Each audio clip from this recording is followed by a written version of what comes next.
Hello everyone, welcome back to my channel. Episode starting లో మనం చూస్తాం, బేబ్ అలెన్ తో అంటూ ఉంటాడు, నేను ఇచ్చిన నెక్లెస్ కూడా అతను పారేశాడు.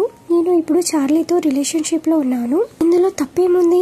అప్పుడు అలెన్ అంటాడు, నాకు అనిపిస్తుంది నువ్వు కూడా వీని అర్థం చేసుకోవడానికి ట్రై చేయి. ఇంకా నీకైతే తెలుసు కదా, పాస్ట్ లో వీ అయితే నీకు ప్రపంచం ఉండే, కానీ ఇప్పుడు చార్లీ నీకు ప్రపంచం అయిపోయాడు. సో అందువల్లనే వీకే అలా ఫీల్ అవుతుంది. ఇంకా అప్పుడు బేబ్ అంటాడు, నీకు తెలుసు కదా, నేను వీ కేవలం ఫ్రెండ్స్ మాత్రమే.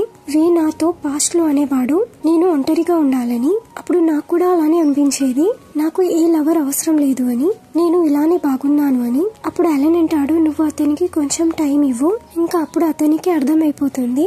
ఇటువైపు చార్లీ జెఫ్ దగ్గరికి వస్తాడు. ఇప్పుడు చార్లీ జెఫ్ తో అంటాడు, నువ్వు ఒంటరిగా ఫీల్ అవుతున్నావా, అందుకే నువ్వు నన్ను కాల్ చేసి ఇక్కడికి పిలిచావు. తర్వాత చార్లీ జెఫ్ యొక్క ఫేస్ ని చూస్తాడు. ఇంకా అతను అంటాడు, నువ్వు ఇలాంటి ఫేస్ ఎందుకు పెట్టుకుని ఉన్నావు? అప్పుడు జెఫ్ అంటాడు, నేను బేబ్ ని టచ్ చేశాను, అతని మీద నేను నా సెన్సెస్ ని యూజ్ చేశాను, అప్పుడు నాకు ఫ్యూచర్ యొక్క విజన్స్ కూడా వచ్చాయి. అప్పుడు చార్లీ అంటాడు, నువ్వు మరి ఏం చూసావు? అప్పుడు జెఫ్ తన ఐస్ ని క్లోజ్ చేస్తాడు. అప్పుడు అతనికి బేబీ యొక్క కార్ కనబడుతుంది.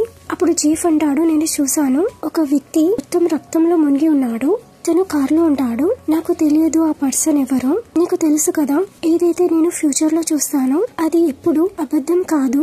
నాకు అనిపిస్తుంది మనం మన ప్లాన్ మీద ఇంకా కొంచెం వర్క్ చేయాలని, ఎందుకంటే మనం రిస్క్ తీసుకోలేము. ఈ పర్సన్ అయితే నేను చూసాను, ఆ పర్సన్ మేబీ నువ్వు కావచ్చు. ఇప్పుడు చార్లీ అంటాడు, నువ్వు ఇలాగా చెప్పకు, ఎందుకంటే నేను బేబ్ ని ఇప్పుడు వదిలేయను, నేను ఈ రిస్క్ ని తీసుకుంటాను, ఇంకా ఈ రిస్క్ ని తీసుకుంటాను కూడా. ఇటువైపు మనం వేని చూస్తాం, అతను బార్ లో డ్రింక్ చేస్తూ ఉంటాడు. అప్పుడే పీట్ అతన్ని చూస్తాడు. అప్పుడు అతని దగ్గర వచ్చి కూర్చుంటాడు. అప్పుడు అతను వేతో అడుగుతాడు, ఈ రోజు నువ్వు ఒంటరిగా వచ్చావా? నీ టీమ్మేట్స్ ఈ రోజు నీతో రాలేదు? అప్పుడు వే అంటాడు, మిస్టర్ పీట్. అప్పుడు పీట్ అంటాడు, ఇంకా నేను అనుకున్నాను నువ్వు నన్ను గుర్తుపట్టవు అని. అప్పుడు వే అంటాడు, మీరు మా టీం కి స్పాన్సర్ చేశారు, ఆబ్వియస్లీ నేను మిమ్మల్ని గుర్తుపట్టాను. అప్పుడు పీట్ అంటాడు, నువ్వు కేవలం నన్ను పీట్ అని పిలవచ్చు. అప్పుడు పీట్ వెయిటర్ తో అంటాడు, ఒక గ్లాస్ వే గురించి కూడా రెడీ చేయి, ఇది నా ట్రీట్. దాని తర్వాత వే ఆ డ్రింక్ ని తాగుతాడు. అప్పుడు పీట్ అంటాడు, నీకు అనిపిస్తుంది కావచ్చు నేను నీతో ఫ్లర్ట్ చేస్తున్నాను అన్నట్టు. అప్పుడు వే అంటాడు, అదేం కాదు. పీట్ అంటాడు, అప్పుడు ఒంటరిగా కూర్చొని ఉండడం చూశాను, సో అందువల్లనే నేను ఆలోచించాను నేను నీకు హలో చెప్పాలని. ఇంకా నాకు ఎలా ఫీల్ అవుతుంది అంటే, నువ్వు సాడ్ గా ఉన్నట్టు, నువ్వు ఎవరితోనైనా మాట్లాడాలనుకుంటున్నావు కావచ్చు, నేను రైటే కదా. దాని తర్వాత వాళ్ళిద్దరూ డ్రింక్ చేస్తూ ఉంటారు. ఇటువైపు వే చాలా డ్రంక్ అయిపోతాడు. అప్పుడు పీట్ అతన్ని వాళ్ళ ఇంటికి తీసుకెళ్తాడు. అప్పుడు వే అంటాడు, నేను ఇంటికి వెళ్ళాలనుకోవడం లేదు, నేను ఇంకా డ్రింక్ చేయాలనుకుంటున్నాను, ప్లీజ్ నువ్వు నా గురించి ఇంకా డ్రింక్ తీసుకోరా. అప్పుడు పీట్ అతన్ని సోఫాలో పడుకోబెడతాడు. అప్పుడు వే అంటాడు, బేబ్ ఎక్కడున్నాడు? అప్పుడు పీట్ ఏం చెప్పాడు, తన సాక్సెస్ ని తీసేస్తాడు. ఇటువైపు వేకి చలి పెడుతూ ఉంటుంది. దాని తర్వాత పీట్ తన కోట్ ని తీసి వే మీద కప్పేస్తాడు. అప్పుడు వే అతని చేయిని పట్టుకుంటాడు. ఇంకా అతను అంటాడు, బేబ్ నువ్వు నన్ను వదిలేసి వెళ్ళకు. దాని తర్వాత పీట్ కూడా అక్కడే పడుకుంటాడు. ఎప్పుడైతే వే పడుకుంటాడో అప్పుడు పీట్ అతని చేయిని అతని దగ్గర నుండి తీసుకుంటాడు. అతను అక్కడ నుండి వెళ్ళిపోతాడు. ఇటువైపు మనం మార్నింగ్ లో చూస్తాం, ఎప్పుడైతే వే నిద్రలేస్తాడో అతను తన మీద ఒక కోట్ ని చూసుకుంటాడు. దాని తర్వాత అతను టేబుల్ మీద ఉన్న ఒక గ్లాస్ ని చూస్తాడు. దాని మీద ఒక నోట్ ఉంటుంది, అందులో రాసి ఉంటుంది, ఎప్పుడైనా నీకు డ్రింకింగ్ బడ్డీ యొక్క అవసరం ఉంటే నువ్వు ఎప్పుడైనా నన్ను కాంటాక్ట్ చేయొచ్చు. దాని తర్వాత మనం ఇటువైపు కిమ్ ని చూస్తాం, ఏదైతే అతను వీడియోని చూస్తూ ఉంటాడు. ఇందులో అయితే ఒక అబ్బాయి బేబీ యొక్క కార్ ని మోడిఫై చేస్తాడు. అప్పుడు అతను ఆ వీడియోని చూస్తూ ఉంటాడు. అప్పుడే అక్కడికి విన్నర్ వస్తాడు. అప్పుడు అతను కిమ్ దగ్గర నుండి ఆ మొబైల్ ని తీసుకుంటాడు. అప్పుడు విన్నర్ అంటాడు, నువ్వు ఈ కేసు యొక్క ఇన్వెస్టిగేషన్ చేస్తున్నావా? అప్పుడు కిమ్ అంటాడు, దీనితోని నీకేం అవసరం? అప్పుడు విన్నర్ అంటాడు, అయితే ఇది నీ బిజినెసా? అప్పుడు కిమ్ అంటాడు, అయితే మరి నీకు తెలుసా అప్పుడు బేబీ యొక్క యాక్సిడెంట్ ఎవరు చేయించారు? అప్పుడు విన్నర్ అంటాడు, నాకు తెలియదు, ఇంకా నాకు దీని గురించి పర్వాలేదు, ఇంకా నాకు దీని గురించి పర్వా ఉంది అంటే కేవలం మనకు విన్ కావాలి. నేను ఈ మూమెంట్ గురించి చాలా టైం నుండి వెయిట్ చేస్తున్నాను, ఏదైతే నేను బేబ్ ని ఓడించేస్తాను అని. ఇంకా నువ్వు ఇలానే చేస్తూ ఉంటే మేబీ ఈ విషయం టోనీకి తెలిస్తే అతను నిన్ను మళ్ళీ కొరియాకి పంపించేస్తాడు, అప్పుడు ఈ రేస్ నేనే విన్ అవుతాను. అలా చెప్పి అతను అక్కడ నుండి వెళ్ళిపోతాడు. ఇటువైపు కిమ్ టోనీతో కలుస్తాడు. ఇప్పుడు టోనీ అంటాడు, నువ్వు ఇక్కడికి ఎందుకు వచ్చావు? అప్పుడు కిమ్ అతనికి ఒక వీడియో చూపిస్తాడు. అతను అంటాడు, నువ్వు ఇది ఎందుకు చేస్తున్నావు? ఆ వీడియోలో కింద ఒక అబ్బాయికి డబ్బులు ఇస్తుంటాడు. ఏదైతే ఆ అబ్బాయి బేబీ యొక్క కార్ ని మోడిఫై చేశాడో. అప్పుడు టోనీ కిందతో అంటాడు, నువ్వు మిస్టేక్ ఎందుకు చేశావు? అప్పుడు కింద అంటాడు, ఐఎమ్ సారీ, ఇలాంటి మిస్టేక్ మళ్ళీ జరగదు. అప్పుడు కిమ్ అంటాడు, అయితే మీరు కన్ఫెస్ చేస్తున్నారు ఇదంతా మీరే చేశారు అని. అప్పుడు టోనీ అంటాడు, అవును, నేనే ఇదంతా చేశాను. దీంతోనైతే రెడ్ రేసింగ్ టీమ్ విన్ కావడానికి. అయినా నువ్వు ఇది ఎందుకు కంప్లైంట్ చేస్తున్నావు? అప్పుడు కిమ్ అంటాడు, నేను ఇలాగా విన్ కావాలనుకోవడం లేదు, నేను రియల్ గా బీబ్ ని ఓడించాలనుకుంటున్నాను. అప్పుడు టోనీ అంటాడు, నీకు తెలుసా, నువ్వు ఇప్పుడు కూడా బీబ్ ని ఓడించలేవు, అయినప్పటికీ నువ్వు ఎంతైనా ప్రాక్టీస్ చేయి. అప్పుడు కిమ్ అంటాడు, అయితే నువ్వు నన్ను ఎందుకు ఇక్కడ రేస్ గురించి పిలిపించారు మరి? అప్పుడు టోనీ అంటాడు, ఏదైతే డబ్బులు నేను నీ మీద ఖర్చు చేశానో నేను దానికంటే ఎక్కువ సంపాదిస్తాను. అప్పుడు కిమ్ అంటాడు, మీరు ఇలాగా చేయకపోతే అయిపో, దీంతో నీ బేబ్ చనిపోవచ్చు కూడా. అప్పుడు టోనీ అంటాడు, నేను అతన్ని చనిపోనివ్వను, ఎందుకంటే అతను నా గురించి చాలా వాల్యుబుల్. ఇప్పుడు నువ్వు ఏదైతే చేస్తున్నావో కూడా ఆ అంతటిని వదిలేసేయి. ఇప్పుడు నువ్వు రెడ్ రేసింగ్ టీమ్ లోకి వెళ్ళకు, ఎందుకంటే మన కాంట్రాక్ట్ ఎండ్ అయిపోయింది. ఇప్పుడు నువ్వు వెళ్ళొచ్చు. దాని తర్వాత కిమ్ అక్కడి నుండి వెళ్లిపోతాడు. ఇటువైపు టోనీ కిందతో అడుగుతాడు, బేబీ యొక్క ప్రైజ్ లో వాళ్ళు నెగోషియేషన్ చేశారా?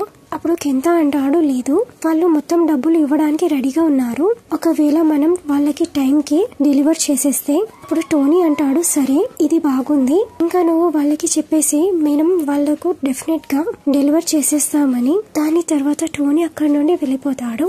ఇటువైపు బేబ్ కిమ్ తో కలుస్తాడు. అప్పుడు కిమ్ బేబ్ కి ఒక వీడియోని చూపిస్తాడు. ఇందులో అయితే అబ్బాయి ఉంటాడు, ఏదైతే బేబీ యొక్క కార్ కి మోడిఫై చేశాడో. ఇప్పుడు కిమ్ అంటాడు, ఇతనే ఆ అబ్బాయి. ఇంకా నాకు అనిపిస్తుంది నీ మధ్యలో ఉన్న టోనీ మధ్యలో ఏదైనా సీరియస్ ప్రాబ్లం ఉందా? అప్పుడు బేబ్ అంటాడు, అయితే మరి నువ్వేం కోరుకుంటున్నావు? అప్పుడు కిమ్ అంటాడు, నాకు అనిపిస్తుంది టోనీ నీతోని చాలా డబ్బులను సంపాదించాలనుకుంటున్నాడు. అప్పుడు బేబ్ అంటాడు, నీకు దీని గురించి ఎలా తెలుసు? దాని తర్వాత మనం ఫ్లాష్ బ్యాక్ లో చూస్తాం. ఎప్పుడైతే కిమ్ మిస్టర్ టోనీ ఒక రూమ్ లోకి వస్తాడు, అతను అతని ల్యాప్టాప్ లో చూస్తూ ఉంటాడు. ఇటువైపు కిమ్ బేబ్ తో అంటాడు, టోనీ నీలాంటి పిల్లలని ట్రైన్ చేసి ఇంకా వాళ్ళని పెంచి ఇంకా వాళ్ళని అమ్మాలనుకుంటున్నాడు. ఇంకా వాళ్ళందరిలో నీ ప్రైస్ చాలా ఎక్కువగా ఉంది. ఇంకా ఒకటి ఉంది, ఏదైతే నీకు ఇప్పటి వరకు తెలియదు దాని గురించి. దాని తర్వాత అతను వెనకాల తిరిగి చూస్తాడు. అప్పుడు బీప్ కూడా వెనకాల తిరిగి చూస్తాడు. అప్పుడు అక్కడ టోనీ దగ్గర చార్లీ కూర్చొని ఉంటాడు. అప్పుడు అది చూసి బీప్ అక్కడికి వెళ్తూ ఉంటాడు. అప్పుడే కిమ్ అతన్ని ఆపేస్తాడు. దాని తర్వాత మనం టోనీని చూస్తాం. ఇప్పుడు అతను చార్లీతో అడుగుతాడు, నువ్వు జెఫ్ తో కలిసావా? ఎప్పుడైతే నువ్వు మా దగ్గరికి వచ్చావో నువ్వు జెఫ్ కి చాలా క్లోజ్ గా ఉండే. ఇప్పుడు చార్లీ అంటాడు, నేను అతనితో కలవలేదు. అప్పుడే అక్కడ ఒక కస్టమర్ వస్తాడు. అప్పుడు టోనీ తన క్లయింట్ తో మాట్లాడుతూ ఉంటాడు. అప్పుడు చార్లీ అక్కడి నుండి లేచి అక్కడి నుండి వెళ్తూ ఉంటాడు. అప్పుడు బేబ్ చార్లీని వెళ్తుండడం చూస్తాడు. అతను కూడా అక్కడి నుండి లేచి అతని దగ్గరికి వెళ్తూ ఉంటాడు. ఇటువైపు కిమ్ అతన్ని ఆపడానికి ట్రై చేస్తాడు, అయినప్పటికీ అతను ఆగడు. ఇటువైపు బేబ్ చార్లీ వెనకాల వెళ్తాడు. అతను అంటాడు, చార్లీ. ఇటువైపు చార్లీ అంటాడు, బేబ్ నువ్వు ఇక్కడికి ఎలా వచ్చావు? అప్పుడు బేబ్ అంటాడు, నువ్వు నాతో ఇది అడగకు, నేను ఇక్కడ ఎలాగ వచ్చానో. ఇంకా నువ్వు ఇప్పటి వరకు మోసం చేస్తూ వచ్చావు, నువ్వు యొక్క అడాప్టెడ్ సన్. అప్పుడు చార్లీ అంటాడు, బేబ్ నేను నీకు ఎక్స్ప్లెయిన్ చేస్తాను. ఇప్పుడు బేబ్ అంటాడు, నువ్వు నాకు ఏం ఎక్స్ప్లెయిన్ చేస్తావు? నువ్వు ముందుగాల నుండే నాతో అబద్ధం చెప్తూ వచ్చావు. నేనే మెంటల్ ఏదైతే నీ మీద బిలీవ్ చేస్తూ వచ్చాను. ఇంకా నేను వే యొక్క మాటల మీద బిలీవ్ చేయలేదు. వాళ్ళిద్దరిని కలిసి ఉండడం టోనీ చూస్తూ ఉంటాడు. దాని తర్వాత బేబ్ అంటాడు, నేను నీతో ఇంకా మాట్లాడాలనుకోవడం లేదు, నువ్వు నా లైఫ్ లో నుండి వెళ్ళిపో. అలా చెప్పి అతను అక్కడి నుండి వెళ్ళిపోతాడు. ఇటువైపు మనం చూస్తాం, బేబ్ వే యొక్క రూమ్ కి వస్తాడు. అప్పుడు వే అంటాడు, నువ్వు ఇక్కడికి ఎందుకు వచ్చావు? అప్పుడు బేబ్ అంటాడు, నేను నీతో కలిసి డ్రింక్ చేయాలనుకుంటున్నాను. అప్పుడు వే బేబ్ తో అడుగుతాడు, నువ్వు ఒంటరిగా ఎందుకు వచ్చావు? నీ బాయ్ ఫ్రెండ్ ఎక్కడున్నాడు? అప్పుడు బేబ్ అంటాడు, నువ్వు అతని గురించి మాట్లాడుకు. అప్పుడు వాళ్ళిద్దరూ డ్రింక్ చేస్తూ ఉంటారు. దాని తర్వాత బేబ్ వే యొక్క చేయిని పట్టుకుంటాడు. అతను అంటాడు, ఐఎమ్ సారీ వే, నేను నీ మాటల మీద ఫస్ట్ నుండే బిలీవ్ చేస్తే అయిపో. ఇంకా చార్లీ అలాంటి వ్యక్తి ఏదైతే నువ్వు చెప్పావో అతను నాతో అబద్ధం చెప్పాడు. అతను మన అందరితో అబద్ధం చెప్పాడు. అప్పుడు వి అంటాడు, చార్లీ మనతో ఎలాంటి అబద్ధం చెప్పాడు? అప్పుడు బీబ్ అంటాడు, చార్లీ టోనీ యొక్క ఇంకొక అడాప్టెడ్ సన్. అతను మన అందరినీ ఫూల్ చేశాడు. నీకు తెలుసా నేను ఎంత సారీ ఫీల్ అవుతున్నానో? నేను ఇలాంటి వాళ్ళని మన టీంలోకి తీసుకొచ్చాను అని. నేను చార్లీకి నా మొత్తం లైఫ్ ని ఇచ్చాను. ఇంకా నేను అతన్ని చాలా ఇష్టపడుతున్నాను. ఇంకా అలా చెప్పి అతను ఏడుస్తూ ఉంటాడు. దాని తర్వాత వి అతన్ని హక్ చేసుకుంటాడు. అప్పుడు వి అంటాడు, ఇట్స్ ఓకే, దీంట్లో నీది ఎలాంటి తప్పు లేదు. అప్పుడు బీబ్ అంటాడు, ఇదంతా నా తప్పే. అలా చెప్పి అతను ఏడుస్తూ ఉంటాడు. అప్పుడు వి అంటాడు, నువ్వు ఏడవకు, నేను నీతో ఉన్నాను. నువ్వు చార్లీ గురించి ఎక్కువగా ఆలోచించకు. ఈ రోజు నువ్వు నా దగ్గర పడుకో, మార్నింగ్ లో వెళ్ళిపో. ఇంకా ఇది సరే కదా. ఇటువైపు బీబ్ ఏం చెప్పడు. ఇటువైపు మనం చార్లీని చూస్తాం. ఏదైతే అతను బీబ్ కి కాల్ చేస్తుంటాడు, కానీ బీబ్ అతని కాల్స్ ని లిఫ్ట్ చేయడు. ఇటువైపు బీబ్ సోఫాలో పడుకొని ఉంటాడు. ఇటువైపు వి అతన్ని చూస్తూ ఉంటాడు. అతన్ని హెయిర్ ని టచ్ చేస్తూ ఉంటాడు. కానీ అప్పుడే బీబ్ నిద్రలేస్తాడు. అప్పుడు వి అంటాడు, నీకు ఆకలిస్తుందా? ఇంకా అప్పుడు బీబ్ అంటాడు, అవును. అప్పుడు బీబ్ అంటాడు, ఈ రోజు నైట్ లో నేను ఇంటికి వెళ్తున్నాను. ఇప్పుడు వి అంటాడు, నువ్వు కోరుకుంటున్నావా నేను నీతో కలిసి రావాలా? ఇంకా నువ్వు అక్కడికి వెళ్తే నువ్వు చార్లీతో కూడా కలుస్తావు. అప్పుడు బీబ్ అంటాడు, ఇది బాగుంది, నేను అతనితో కలుస్తాను, ఎందుకంటే నేను అతనితో కొంచెం మాట్లాడాలనుకుంటున్నాను. అప్పుడు వి అంటాడు, అయితే మరి నువ్వు ష్యూర్ గా ఉన్నావా? ఇది నువ్వు మర్చిపోకు, నేను ఎప్పుడు నీతో కలిసి ఉంటాను. అప్పుడు బీబ్ అంటాడు, నాకు తెలుసు నువ్వు చాలా మంచి వ్యక్తివి అని. ఇంకా ఇది నేను ఎలా మర్చిపోగలను? ఇంకా ఒకవేళ నాకు ఏదైనా ప్రాబ్లం ఉంటే డైరెక్ట్ గా నేను నీ దగ్గరికి వచ్చేస్తాను. అప్పుడు వి అంటాడు, సరే. దాని తర్వాత వి అంటాడు, పద మనం ఈ రోజు కలిసి డిన్నర్ చేస్తాం ఆంటీ ఒక రెస్టారెంట్ లో. అప్పుడు బీబ్ అంటాడు, సరే, ఇది సెలబ్రేషన్ అవుతుంది, మళ్ళీ నేను సింగిల్ అయిపోయాను అని. దాని తర్వాత వాళ్ళిద్దరూ కలిసి బ్రేక్ఫాస్ట్ చేస్తూ ఉంటారు. ఇటువైపు చార్లీ బీబ్ యొక్క రూమ్ కి వస్తాడు. అప్పుడు బీబ్ అంటాడు, ఇంకా ఇది బాగుంటుంది, నువ్వు నీ వస్తువులను ప్యాక్ చేసుకో, మళ్ళీ ఇక్కడికి రాకు. నా ఇంట్లో వాళ్ళ వెల్కమ్ లేదు. ఎవరైతే టోనీకి సంబంధించిన వ్యక్తులు ఉంటారో నీకు అర్థమైందా? అప్పుడు చార్లీ అంటాడు, బీబ్ ఫస్ట్ నువ్వు నా మాట వినగలుగుతావా? నేను నీకు ఎక్స్ప్లెయిన్ చేయాలనుకుంటున్నాను. ఇంకా అది కాదు ఏదైతే నువ్వు ఆలోచిస్తున్నావో. అప్పుడు బీబ్ చార్లీ ఒక కాలర్ ని పట్టుకుంటాడు. అతను అంటాడు, నువ్వు వినలేదా? నేను నీతో ఏం చెప్పాను? నువ్వు ఇక్కడికి మళ్ళీ నెక్స్ట్ టైం రాకు. ఇంకా మన ఇద్దరి బ్రేకప్ అయిపోయింది. నేను నిన్ను ప్రేమించడం లేదు. అప్పుడు చార్లీ అంటాడు, కానీ నేను నిన్ను ప్రేమిస్తున్నాను. ఇంకా నాకు టోనీ తెలుసు, నేను అతని అడాప్టెడ్ సన్. కానీ ఇక్కడ నేను నీకు హెల్ప్ చేయడానికి వచ్చాను. నేను అతని ఒక ప్లాన్ నుండి నిన్ను ప్రొటెక్ట్ చేయడానికి వచ్చాను. నీకు దీని గురించి ఏం తెలియదు. టోనీ నీ సెన్సెస్ ని యూజ్ చేయాలనుకుంటున్నాడు. అప్పుడు బీబ్ అంటాడు, ఇంకా ఇది నాకు ఫస్ట్ నుండే తెలుసు, టోనీ నన్ను అమ్మేయాలనుకుంటున్నాడు అని. ఇప్పుడు చార్లీ అంటాడు, ఇది నీకు తెలుసా? అప్పుడు బీబ్ అంటాడు, అవును నాకు తెలుసు, సో అందువల్లనే నేను అక్కడ నుండి పారిపోయాను. అప్పుడు చార్లీ అంటాడు, నువ్వు నా మీద బిలీవ్ చేస్తావా? నీకు తెలుసా టోనీ నిన్ను అంత ఈజీగా వెళ్ళనివ్వడు. ఇంకా దాని తర్వాత చార్లీ బీబ్ కి ఒక వీడియోని చూపిస్తాడు. చార్లీ చెప్తాడు, ఏదైతే ఫౌండేషన్ లో పిల్లలున్నారో నువ్వే సింగిల్ వ్యక్తి కాదు, ఎలాగైతే నువ్వు పెరిగావో. ఇంకా ఆ పిల్లలందరినీ వేరే వేరే రూమ్ లో ఉంచుతారు. ఇంకా వాళ్ళకి స్పెషల్ స్కిల్స్ ని ప్రాక్టీస్ చేయిస్తారు. ఇంకా అక్కడ చాలా పిల్లలు ఉన్నారు. వాళ్ళందరూ ఆల్ఫా. ఇంకా కొందరు ఆల్ఫా దగ్గర స్పెషల్ స్కిల్స్ కూడా ఉన్నాయి. వాళ్ళు చాలా బాగా ట్రైన్ అయిపోతే వాళ్ళు టోనీ ఒక ఫేవరెట్ పిల్లలు అయిపోతారు. ఒకవేళ నువ్వు బాగా చేయకపోతే నీ లైఫ్ చాలా డిఫికల్ట్ గా అవుతుంది. దాని తర్వాత మనం ఫ్లాష్ బ్యాక్ లో చూస్తాం. ఇటువైపు చార్లీ దగ్గర ఒక వ్యక్తి వస్తాడు. అతను అంటాడు, నువ్వు నీలో స్పెషల్ స్కిల్ ని ఎత్తుకాల్సి ఉంటుంది. నువ్వు ఇక్కడికి వచ్చి 2 years అయిపోతుంది. నేను ఇప్పటి వరకు నీలో ఏమీ చూడలేదు. ఇంకా నువ్వు అలాగా చేయకపోతే నిన్ను ఇక్కడ నుండి బయటికి తీసేస్తారు. అప్పుడు చార్లీ అంటాడు, ఇంకా నేను చాలా ట్రై చేస్తాను. దాని తర్వాత ఆ వ్యక్తి అక్కడ నుండి వెళ్లిపోతాడు. అప్పుడు ఆ వ్యక్తి వెళ్లిపోయిన తర్వాత చార్లీ ఆ రూమ్ లో నుండి బయటికి వస్తాడు. ఇటువైపు టోనీ పిల్లలను అమ్మేసేయాలి అని మాట్లాడుకుంటూ ఉంటాడు. ఇదంతా చార్లీ వింటాడు. దాని తర్వాత మనం ప్రెసెంట్ లో చూస్తాం. ఎక్కడైతే చార్లీ బేబ్ తో చెప్తుంటాడు, టోనీ పిల్లలని అడాప్ట్ చేస్తాడు, వాళ్ళను మళ్ళీ అమ్మేస్తాడు. ఎవరి దాంట్లో అయితే స్పెషల్ స్కిల్ ఉంటుందో, ఎలాగైతే నీలో ఉన్న నాలో. ఇంకా నువ్వు ఒక ఆర్డినరీ ఆల్ఫా కాదు, చెప్పాలంటే ఇంకా నువ్వు స్పెషల్ ఆల్ఫా. నువ్వు చాలా వాల్యుబుల్ చైల్డ్. ఇంకా మేబీ నీకు పిల్లలు పుడితే ఇంకా అతను నీకంటే ఎక్కువ వాల్యుబుల్. ఇప్పుడు బీబ్ అంటాడు, చైల్డ్ అప్పుడు చార్లీ అంటాడు, టోనీ నిన్ను ఫోర్స్ చేయాలనుకుంటున్నాడు, ఏదైతే నువ్వు యాజ్మియాతో కలిసి నీకు కూడా ఒక చైల్డ్ కావాలని. ఇంకా అతను ఒక స్పెషల్ ఆల్ఫా అవుతాడు. ఇంకా ప్రపంచంలో వాళ్ళు కేవలం 1% ఉంటారు. ఇప్పుడు బేబ్ అంటాడు, చార్లీ నువ్వు దీని గురించే నన్ను అప్రోచ్ అయ్యావా, ఇంకా నువ్వు అనిజ్మా అని. ఇప్పుడు చార్లీ అంటాడు, లేదు నేను ఒక నార్మల్ ఆల్ఫా, నన్ను కూడా అడాప్ట్ చేశారు, కానీ నాకు తెలియదు టోనీ ఏ అనిజ్మి అని నీకోసం వెతికాడు. ఇటువైపు కింద టోనీతో చెప్తూ ఉంటాడు, చార్లీ బేబ్ తో కలిసి ఉండేటోడు, ఇది మనకి ఫస్ట్ నుండి తెలియదు, ఇంకా మనం ఆలోచించాము ఇది మనకి ఎలాంటి ప్రాబ్లం కలగదు అని. దాని తర్వాత టోనీ కిందకి ఒక స్లాప్ కొడతాడు. అతను అంటాడు, ఇది రియల్, నేను నిన్ను మంచి వ్యక్తి అనుకుంటాను, కానీ నువ్వు ఇది ఆలోచించకు, నేను నీ తప్పులను కూడా క్షమించేస్తాను అని. ఇంకా నువ్వు చార్లీని బేబ్ తో కలిసి ఎలా ఉండనిచ్చావు. అప్పుడు కింద అంటాడు, మీరే చెప్పారు కదా చార్లీ మనకి ఎలాంటి యూస్ కాడు అని.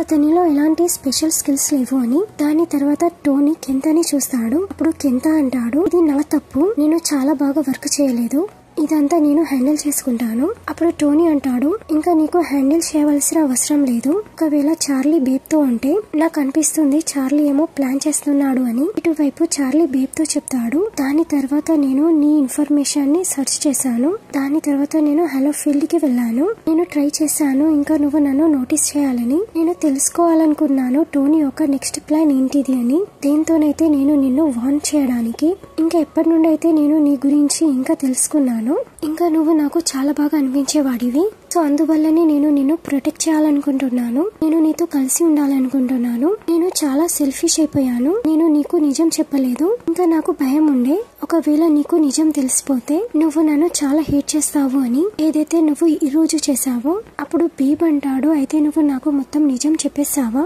అప్పుడు చార్లీ అంటాడు, లేదు. అప్పుడు బేబ్ అంటాడు, అయితే నువ్వు నాతో ఇంకా ఏం దాచిపెట్టావు. అప్పుడు చార్లీ చెప్తాడు, నా దగ్గర కూడా నీలాగానే సేమ్ అబిలిటీస్ ఉన్నాయి, నేనే నీ స్పెషల్ సెన్సెస్ ని మాయం చేశాను. ఇప్పుడు బేబ్ లేస్తాడు, ఇంకా అతను అంటాడు, నీ వల్ల నా సెన్సెస్ అన్ని మాయమైపోయాయా. అప్పుడు చార్లీ అంటాడు, నా స్పెషల్ అబిలిటీ అబ్జర్ప్షన్. నేను ఈజీ వర్డ్స్ లో చెప్పాలంటే, ఎప్పుడైతే నేను ఈ పర్సన్ అయితే టచ్ చేస్తానో అప్పుడు అతని పవర్స్ నాలో వచ్చేస్తాయి, ఇంకా నేను ఆ వ్యక్తితో ఎంత క్లోజ్ అవుతానో ఇప్పుడు అతని స్పెషల్ అబిలిటీస్ మొత్తం నాలో వచ్చేస్తాయి. దాని తర్వాత బేబ్ అతని ఉన్న చార్లీ యొక్క మూమెంట్స్ ని గుర్తు తెచ్చుకుంటూ ఉంటాడు. ఎప్పుడైతే వాళ్ళిద్దరూ చాలా క్లోజ్ కి వచ్చేస్తారో అప్పుడు బేబ్ అంటాడు, ఇంకా అప్పుడే నా దెబ్బలని మాయమైపోయాయి, సో అందువల్లనే నాలో ఎలాంటి స్పెషల్ అబిలిటీస్ లేవు, ఇదంతా నీ వల్లనో. అప్పుడు చార్లీ అంటాడు, స్పెషల్ సెన్సెస్ ని నేను నీకు తిరిగి ఇచ్చేయగలను, ఎప్పుడైతే నేను చనిపోతానో అప్పుడు నా పవర్స్ అన్ని ఆటోమేటిక్ గా నీ దగ్గరికి వచ్చేస్తాయి, ఇంకా నేను నీ గురించి చావడానికి కూడా సిద్ధమే. అప్పుడు బేబ్ అంటాడు, నువ్వు ఇలాగా జోక్స్ చెయ్యకు చార్లీ, ఇంకా నువ్వు దీని గురించి ఆలోచించకు, ఇంకా నాలో ఎలాంటి స్పెషల్ సెన్సెస్ లేకపోయినా కానీ అయినప్పటికీ నేను పిట్ బేబ్, ఇంకా నాకు ఎలాంటి స్పెషల్ అబిలిటీస్ యొక్క అవసరం లేదు. ఇంకా దాని తర్వాత చార్లీ బేబ్ ని వెనకాల నుండి హక్ చేసుకుంటాడు.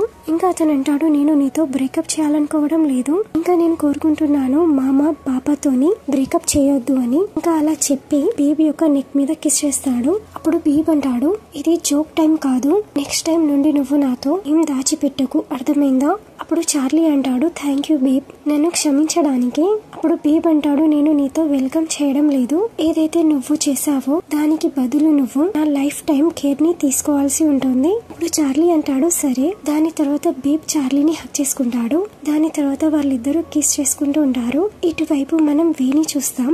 అతను రెడీ అయ్యి ఫ్లవర్స్ తీసుకొని ఆంటీ ఒక రెస్టారెంట్ కి చేరుకుంటాడు. బేబీ యొక్క వెయిట్ చేస్తూ ఉంటాడు. ఇటువైపు మనం బేబ్ ని చూస్తాం. ఏదైతే అతను చార్లీతో కలిసి కార్ లో ఉంటాడు. అప్పుడు చార్లీ బేబ్ తో అడుగుతాడు, నీకేమైంది, నువ్వు ఇప్పుడు కూడా నాతో కోపంలో ఉన్నావా. అప్పుడు బేబ్ అంటాడు, నేను నీకుతో కోపంలో లేను. అప్పుడు చార్లీ అడుగుతాడు, అయితే మరి నీకేమైంది. అప్పుడు బేబ్ అంటాడు, చాలా విషయాలు ఒకటేసారి అన్ని మిక్స్ అయిపోయాయి. అప్పుడు చార్లీ అంటాడు, అయితే నీకు స్ట్రెస్ అవుతుందా. అప్పుడు బేబ్ అంటాడు, హా. అప్పుడు చార్లీ అంటాడు, నేను నీ స్ట్రెస్ ని తగ్గించడానికి నేను నీకు హెల్ప్ చేయవచ్చా. దాని తర్వాత అతను బేబ్ ని కిస్ చేస్తుంటాడు. దాని తర్వాత వాళ్ళిద్దరు ఇంటిమేట్ అయిపోతారు. ఇటువైపు మనం వేణి చూస్తాం. ఏదైతే అతను బేబ్ గురించి వెయిట్ చేస్తూ ఉంటాడు. అప్పుడే అతనికి బేబ్ నుండి మెసేజ్ వస్తుంది. అతను అంటాడు, సారీ, నేను చార్లీతో మాట్లాడాను, ఇదంతా నేను నీకు తర్వాత చెప్తాను, ఇంకా థ్యాంక్ యూ ఎప్పుడు నా మాటలను వినడానికి. ఆ మెసేజ్ ని చదివిన తర్వాత వే చాలా సాడ్ అయిపోతాడు. దాని తర్వాత అతను ఆ ఫ్లవర్స్ ని అక్కడే పెట్టేస్తాడు. అతను అక్కడ నుండి వెళ్ళిపోతాడు. దాని తర్వాత మనం గ్యారేజ్ లో చూస్తాం. ఇక్కడైతే అలెన్ బేబ్ తో చెప్తూ ఉంటాడు, అయితే నువ్వు చెప్తున్నావు చార్లీ జెఫ్ టోనీ యొక్క అడాప్టివ్ సన్ అని, ఇంకా వాళ్ళ దగ్గర కూడా స్పెషల్ అబిలిటీస్ ఉన్నాయి ఏదైతే నీ దగ్గర ఉన్నాయో. అప్పుడు బేబ్ అంటాడు అవును. ఇప్పుడు అలెన్ అంటాడు టోనీ 50 మెంబర్స్ పిల్లలని అనాథాశ్రమం నుండి అడాప్ట్ చేస్తాడు. దాని తర్వాత అతను వాళ్ళని అమ్మిస్తాడు. ఇంకా ఇదంతా అతని బిజినెస్. ఇంకా నాకు దీని గురించి తెలియదు. ఇప్పుడు బేబ్ అంటాడు సో అందువల్లనే నేను అక్కడ ఉండాలనుకోలేదు. సో అందువల్లనే నేను అక్కడ నుండి వెళ్ళిపోయాను.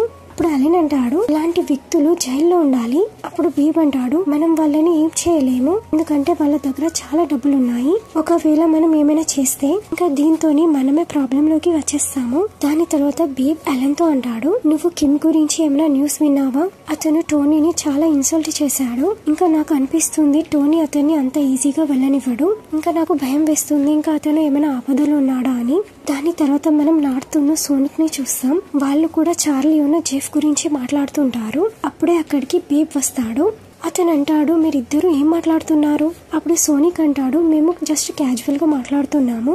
దాని తర్వాత బేబ్ వాళ్ళతో అడుగుతాడు ఇంకా మీరు వేని చూసారా? అప్పుడు నార్త్ అంటాడు నాకు తెలియదు అతను ఎక్కడున్నాడు. అతను అంటాడు బేబ్ నీకు తెలుసా వే నిన్ను సీక్రెట్ గా లైక్ చేస్తాడు. ఎప్పుడైతే అతను నిన్ను చార్లీతో చూస్తాడో అప్పుడు అతనికి చాలా జెలసీ ఫీల్ అవుతుంది.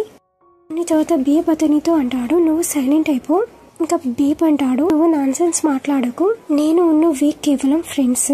వే మీకు కలిస్తే మీరు నాకు చెప్పేసేయండి. అప్పుడు నార్త్ అంటాడు సరే. దాని తర్వాత సోనిక్ నార్త్ తో అంటాడు నీకు తెలియదా నువ్వేం మాట్లాడాలో? ఇప్పుడు నార్త్ అంటాడు నేనేం చేశాను? దాని తర్వాత మనం ఇటువైపు కిమ్ ని చూస్తాం. ఏదైతే టోనీ మనుషులు అతన్ని పట్టుకొని ఉంటారు. అప్పుడే అక్కడికి టోనీ వస్తాడు. ఇంకా అతను కిమ్ కి ఒక వీడియోని చూపిస్తాడు. అతను అంటాడు నువ్వు చాలా నాటి, నేను నీకు ఈ గేమ్ నుండి దూరంగా ఉండడానికి ఛాన్స్ ఇచ్చాను కానీ నువ్వు చాలా మొండి. థాయ్ రేసింగ్ ఇప్పుడు నీ గురించి కాదు. అప్పుడు కిమ్ అంటాడు నీలాంటి మనుషులకు ఈ ప్రపంచంలో ఎక్కడ చోటు లేదు. ఏదైతే బ్రతికి ఉన్న మనుషులను అమ్మిస్తారు. నువ్వు ఇలాగా ఎలా చేయగలుగుతున్నావు? అప్పుడు టోనీ అంటాడు నువ్వు సైలెంట్ అయిపో. నాకు అనిపిస్తుంది నువ్వు నా గురించి చాలా రీసెర్చ్ చేసావు అని. అయినప్పటికీ నీకు ఇప్పటి వరకు ఒక విషయం తెలియదు. నువ్వు బ్రతికి ఉన్న మనుషులని కాదు చనిపోయిన మనుషులను కూడా అమ్మేస్తాను. సో దీంతో ఈ ఎపిసోడ్ ఎండ్ అవుతుంది. మీకు వీడియో నచ్చినట్లయితే please like, share and subscribe.